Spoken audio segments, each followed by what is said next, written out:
Hello and welcome to the European Parliament, a bit seat here in Strasbourg in France. But the bulk of its political work is done at its site in Brussels. And to make matters even more confusing, the bulk of its admin work is done in Luxembourg.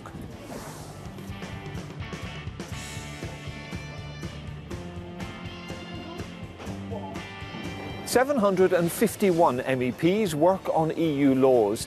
They represent the diverse interests of 500 million Europeans, and every 5 years they're elected directly by the citizens of their country.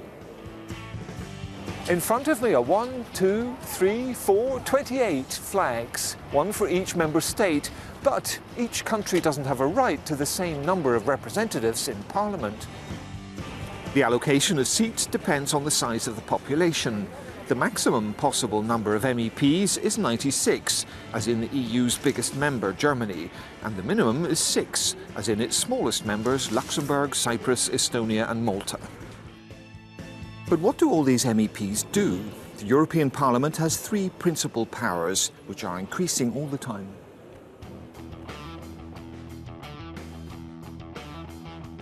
MEPs work on and vote on European laws, covering almost all the EU's areas of competence, and that's a lot of competences. MEPs also work on the EU budget. At some point, all of the EU's expenditures are discussed here. And one other power, which is no less important, MEPs also have a certain amount of control over other EU institutions and agencies. For example, it's MEPs who elect the President of the European Commission. So everyone knows what they're supposed to be doing in Parliament. They've designed a colour-coded calendar. Red for plenary week, pink for committees week, blue for political groups week,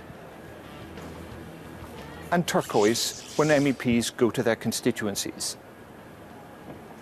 It's here in Strasbourg, in this big spherical chamber, that the key decisions are adopted. That happens during the plenary session, when votes take place on different articles of legislation. Plenary, from the Latin word plenum, related to full, because all MEPs come together in the same chamber. These sessions are a short, intensive week, once every month. MEPs want to pass, or at least vote on, a maximum number of files.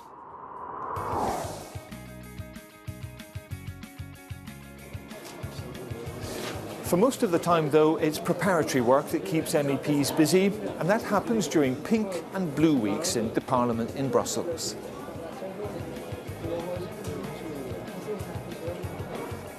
Pink for Parliamentary Committee Week.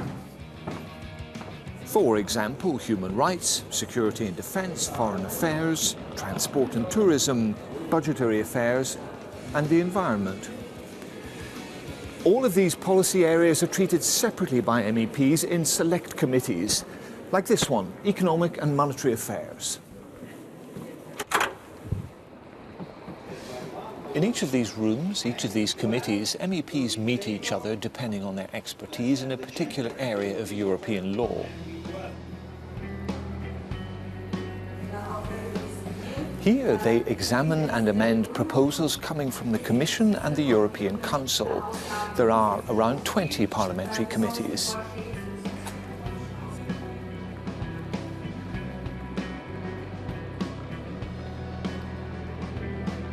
Blue for Political Groups Week. These are always in Brussels in smaller committee meetings, but in this case it works also according to the political affiliation of each MEP. It could be the European People's Party, or the group of Socialists and Democrats, or the Alliance of Liberals and Democrats for Europe. Each political group defines its priorities in these meetings. The agendas of the parliamentary committees and of the plenary sessions themselves depend on them. And finally, turquoise means external parliamentary activities. During this week, MEPs can be found on the ground in the constituencies of the citizens they represent. By the end of it all, the work of Parliament becomes a reality in the everyday lives of Europeans. When a piece of legislation is passed, there's nothing more to wait for than the time it takes to be adopted in the legal codes of different member states. That could mean, for example, the recognition of diplomas and professional qualifications, more stringent standards for food safety and labelling of products in stores, reinforced air and rail passenger rights, stricter standards for bathing water, the implementation of banking union, and a weighty package of measures proposed by MEPs to deal with the crisis, also adopted by Parliament. In short, finance, environment, health, consumer protection, free movement of people, goods and services, commerce, agriculture, fishing, monetary policy, and so on and so forth.